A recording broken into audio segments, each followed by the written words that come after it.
क्या गाइस आपका भी अभी तक टीडीएस रिफंड नहीं आया है तो ये वीडियो आपके लिए है, क्योंकि आज इस वीडियो में मैं आपको बताने वाला हूँ क्या क्या रीज़न हो सकते हैं जिससे कि आपका टीडीएस वो डिले हो रहा है जो अभी तक नहीं आया है, और ऐसा हमें क्या करना चाहिए जिससे कि हमारा रिफ़ंड जल्दी प्रोसेस हो सके। तो गाइस ये वीडियो बहुत ज़्यादा इंपॉर्टेंट वाली बने रही इस वीडियो के साथ। और यदि अभी तक आपने मेरा यूट्यूब चैनल सब्सक्राइब नहीं किया है तो कर लीजिए ऐसी बेनिफिशियल वीडियोज़ के लिए। तो गाइस चलते हैं और वीडियो को स्टार्ट करते हैं। आपका bank account number pre validated होना चाहिए। प्री वैलिडेटेड से मतलब आपके बैंक अकाउंट में आधार नंबर, पैन कार्ड नंबर, ठीक है, ये लिंक होने चाहिए, ठीक है।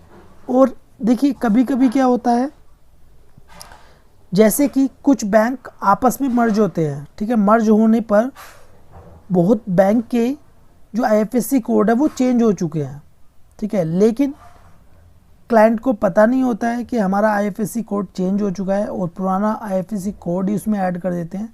तो इस वजह से भी जो रिफ़ंड है वो रुक जाता है, ठीक है। और इसके अलावा जो रीज़न है वो है, जैसे कि मान लीजिए आपकी 1 लाख से अधिक का रिफ़ंड है, ठीक है, तो उसे इनकम टैक्स उसकी जांच करता है, ठीक है। तो इस प्रकार जो रिफ़ंड है उसकी जो प्रोसेस है वो थोड़ा लेट होता है, ठीक है, जिसकी रिफ़ंड की अमाउंट 1 लाख से ज़्यादा है। और इसके अलावा जैसे मान लीजिए आपकी आईटीआर में, ठीक है, आपने फॉरेन इनकम, कैपिटल गेन, ठीक है, ये शो की है, तो उसे क्या होता है, जो इनकम टैक्स डिपार्टमेंट है उसे मैन्युअली भी चेक करता है, ठीक है। तो उसमें टाइम लग जाता है रिफ़ंड आने में। अब या जैसे मान लीजिए आपकी डिफेक्टिव नोटिस आपके पास आ गया, ठीक है, आपने आईटीआर फाइल करी। आईटीआर फाइल करने पर जो आपने इन्फॉर्मेशन आईटीआर फाइलिंग में शो की थी वो डिफरेंट होगी, ठीक है, क्योंकि टीआईएस में कुछ और इनकम थी, ठीक है, आपने कुछ और इनकम ऐड कर दिया आईटीआर फाइलिंग में और आपके पास डिफेक्टिव का नोटिस आ गया, ठीक है। तो उस केस में भी क्या होगा, उस केस में भी आपका जो रिफ़ंड है वो रुक जाएगा, ठीक है, रुक जाता है। तो उस केस में क्या करना पड़ेगा, हमें दोबारा रिवाइज्ड आईटीआर फाइलिंग करनी होगी, ठीक है। और एक और जो रीज़न है वो है, रिवाइज्ड रिटर्न भरने पर भी सिस्टम को टाइम लगता है, जो इनकम टैक्स डिपार्टमेंट का सिस्टम है उसे प्रोसेस करने में, ठीक है। जैसे मान लीजिए आपकी जो आईटीआर थी वो डिफेक्टिव हो गई, फिर आपने उसको रिवाइज़ किया, तो रिवाइज़ करने के बाद उसमें भी टाइम लगेगा उसके प्रोसेस को कंप्लीट होने में, क्या ये थे कुछ रीज़न जिस वजह से रिफ़ंड हमारा नहीं आता है और रुक जाता है। अब यदि रिफ़ंड नहीं आता है तो इसके लिए हमें क्या करना होगा, ठीक है। सबसे पहले तो हम चेक करते हैं अपने रिफ़ंड को कि अभी हमारा रिफ़ंड आया है या नहीं आया है। जैसे ही आप सर्विसेज पर जाएंगे, सर्विसेज पर जाने के बाद नो योर रिफ़ंड स्टेटस, इस पर क्लिक करेंगे और पैन नंबर हमारा यहाँ पर आ चुका है। असेसमेंट ईयर यहाँ पर चूज़ करेंगे, जो कि असेसमेंट ईयर है 25-26, ठीक है। इसे सबमिट पर क्लिक करेंगे। जैसे कि हमारा अभी क्या शो हो रहा है, no record found, please check your e filing processing status by navigating through e file income tax return view file returns, यानी कि अभी जो हमारा रिफ़ंड है वो अभी नहीं आया है, ठीक है। आ जाता है तो यहाँ पर शो हो जाता है डेट ऑफ स्टेटस, यानी किस डेट में आपके बैंक अकाउंट में ट्रांसफ़र किया गया है वो भी यहाँ पर शो हो जाता है, ठीक है। लेकिन अभी हमारा रिफ़ंड नहीं आता है। और हम कहाँ पर चेक कर सकते हैं, ई फाइल में जाएंगे, फिर इनकम टैक्स रिटर्न्स, फिर व्यू फाइल रिटर्न्स, इस पर क्लिक करेंगे और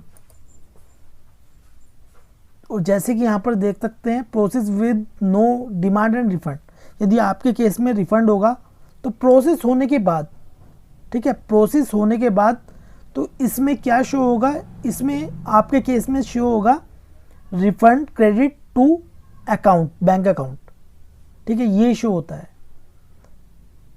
ठीक है। तो यहाँ से हम चेक कर सकते हैं, या मान लीजिए कोई डिफेक्टिव है या कोई नोटिस आया है तो भी हम यहाँ पर देख सकते हैं। तो आप यहाँ भी चेक कीजिएगा आपके केस में क्या हुआ है।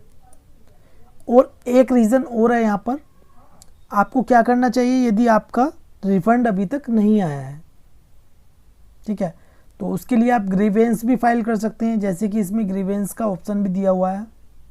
तो सबमिट ग्रीवेंस पर क्लिक करेंगे, ठीक है। CPC ITR please select the relevant department, CPC ITR select करेंगे, ठीक है। फिर उसके बाद सिलेक्ट कैटेगरी, तो यहाँ पर हमारी रिफंड से रिलेटेड हमारी ग्रीवेंस है। सिलेक्ट सबमिट कैटेगरी, तो इसमें अदर रिफंड आपको सिलेक्ट करना है। फिर उसके बाद आपको कंटिन्यू पर क्लिक करना है। सिलेक्ट असेसमेंट ईयर, जो कि हमारा असेसमेंट ईयर है 25-26, ठीक है। ग्रीवेंस डिस्क्रिप्शन, तो आपको इसमें लिख देना है जो भी आप लिखना चाहें, जैसे कि अभी तक हमारा रिफंड नहीं आया है, ठीक है, या आपको जो उचित लगे आप इसमें लिख सकते हैं, ठीक है। लेकिन आपको जो इसमें लिखना है वो ज़्यादा लेंथी नहीं लिखना है, शॉर्ट लैंग्वेज में लिखना है, ठीक है, जिससे कि जो ऑफिसर्स हैं वो इसको रीड कर पाए, ठीक है, कुछ ही समय में। ऐसा नहीं कि आप इसमें बहुत सारा कुछ लिख देंगे। जैसे कि इसमें करैक्टर भी दिए गए हैं, जो मैक्सिमम करैक्टर आप लिख सकते हैं वो लिख सकते हैं 3000, उससे ज़्यादा नहीं ले सकते। तो हो सके तो 2-3 लाइन में ही ख़त्म कर दें।